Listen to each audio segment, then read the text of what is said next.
Foxconn, the Chinese company that manufactures Apple's iPhone, is doubling wages in part because some of its employees have been committing suicide.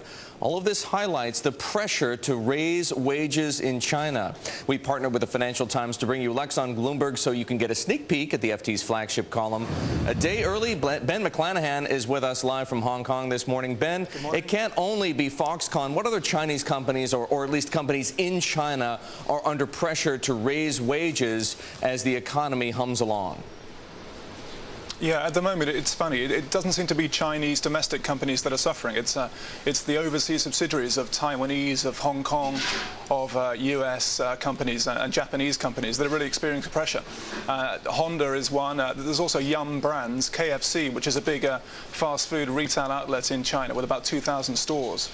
In the northeast, far away from the export hub, where the wage pressures are highest, that's had to agree a 28% rise today with its staff. Okay, so Ben, the easy conclusion for us to draw over here is if China has to raise wages, or at least companies operating in China have to raise wages, that's going to increase costs for the manufacturers, and that's going to make China a less competitive exporter. A fair conclusion, or perhaps not so? It's an obvious conclusion, but if you look into the numbers, the more you look into it, the less obvious it becomes.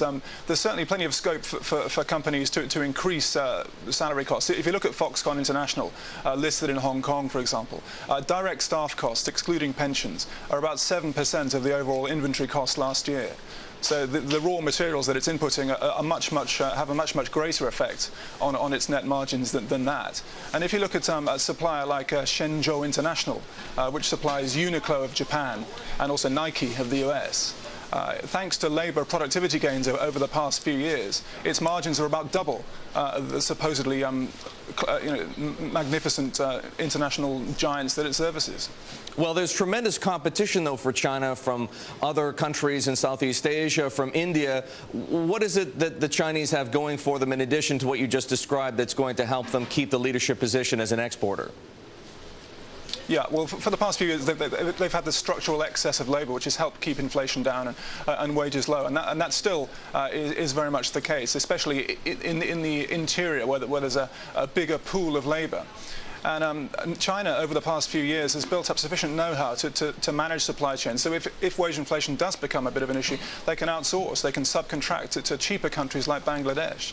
And of course, there's enormous geographical advantages too, like Hong Kong, Asia's best deep-water harbour, right on its doorstep. These things aren't going away. And also, finally, there's the cheap currency, which there's always pressure to revalue. Well, Ben, let's talk about the currency for a moment. Will rising wages mean anything for the relationship between the yuan and the dollar?